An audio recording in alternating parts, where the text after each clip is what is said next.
Hey everybody, and welcome out to this Q&A webinar. My name is Mark Bangeter and I'm your host. We're going to be going through your questions, answering those, and the biggest thing, actually, so in the first 10 minutes of the call here, what I'm going to be going over is going over SMTP settings. So I've seen a lot of questions about that. Carl's saying, love the stash, brother, thank you. So I'm going to be going over setting up your SMTP settings. While I'm doing that, make sure you get your questions queued up using the questions box in GoToWebinar in the control panel, or if you're on the web version, there should be a questions box that you can click on and submit your questions. And then I'll be going through your questions in the order that they're received usually. One question we always get is, are these recorded? Yes, they are recorded, and so the video should be available pretty soon after the webinar is over. Hey Fabrizio, how you doing? Good to have you on the webinar. So I'm going to go ahead and get started. I'm going to share my screen.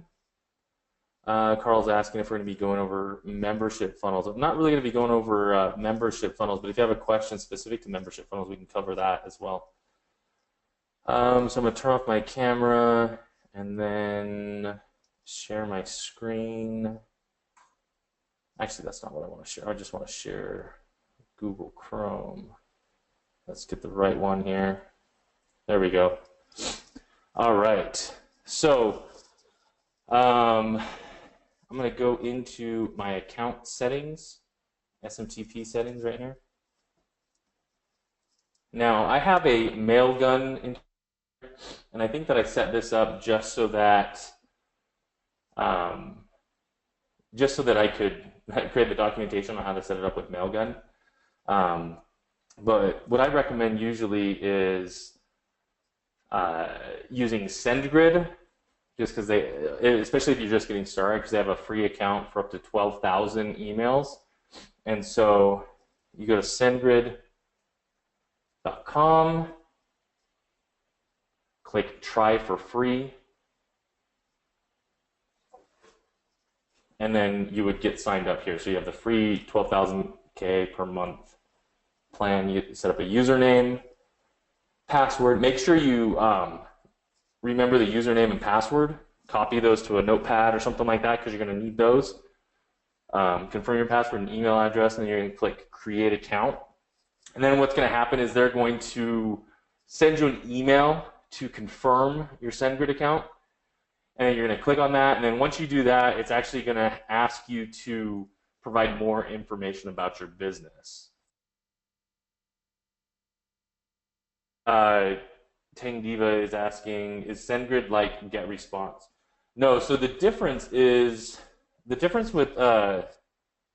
SendGrid and GetResponse. GetResponse is an email autoresponder. They actually have their SMTP server built in.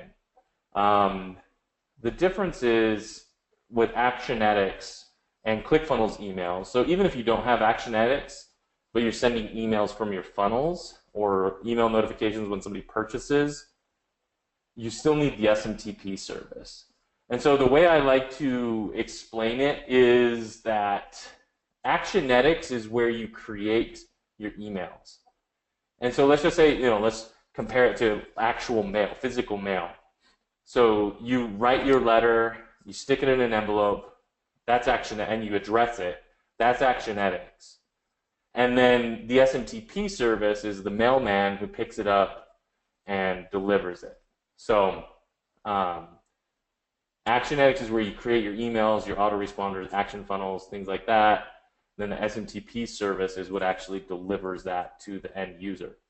And so when you're setting up your SMTP emails, it's important to, there's a couple things you want to make sure you do. So if you're using SendGrid, create your SendGrid account. I'm actually just going to go ahead and log in to an existing SendGrid account so I can show you guys. So let's use this one, I guess, because I have this one set up. This is one I have set up for me.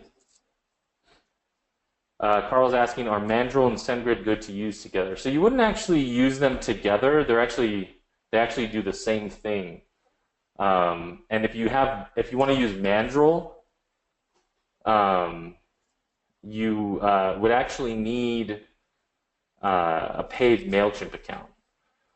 February is asking, if I have Aweber, I don't need to use SendGrid. That's correct, unless you want to send emails from your ClickFunnels account. But if you're only sending emails from Aweber, then you don't need SendGrid. So the one thing you want to do is when you add your SMTP configuration, you're going to give it a name. So I'm going to call this SendGrid.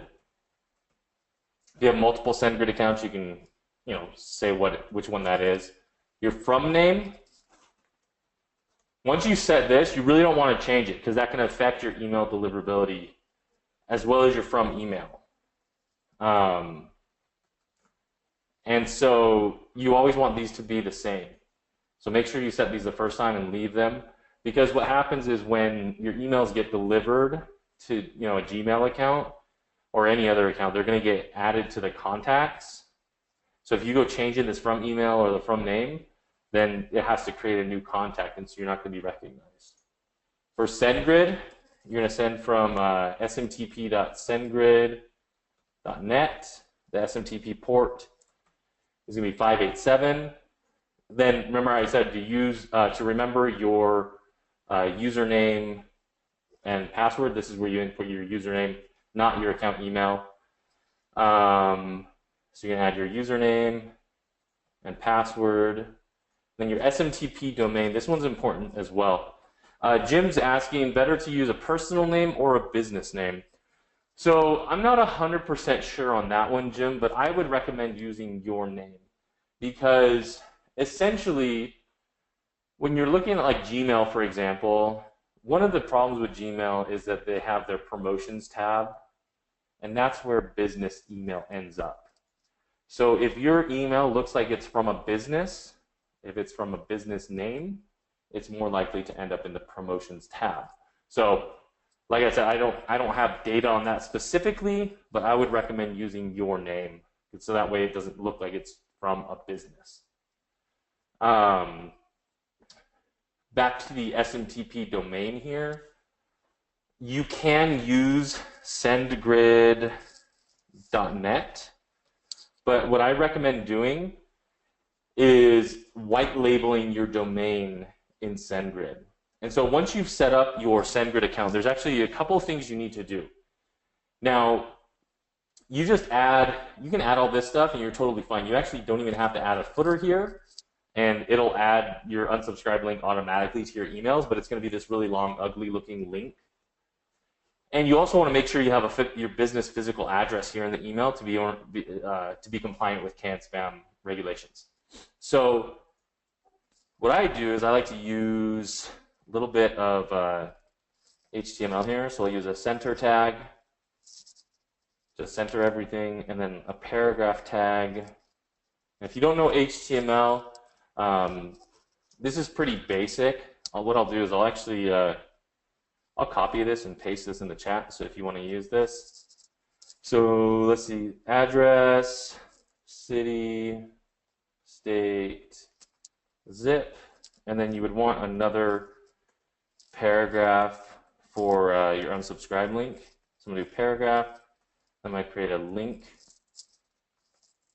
and then you're going to use the unsubscribe merge tag, because that's going to populate with the unsubscribed links. And then I'm going to type unsubscribe, and then I have to end all these tags here. So I'm going to go ahead and copy that, paste this in the chat if you guys want to copy this. You know what I'll do is I'll actually do like a dropler here. That might be easier than copying from GoToWebinar. All you have to do is click the link. So there's a dropler link. You can copy the code.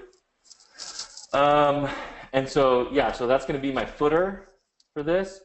Now you can choose whether or not you want this to be your default SMTP integration. That will be for your funnel settings as well as your Actionetics emails. And then you have this SendGrid webhook. Now you notice my mouse gets the crosshairs when I hover over there. It's because you can't edit it, but you can still select and then copy.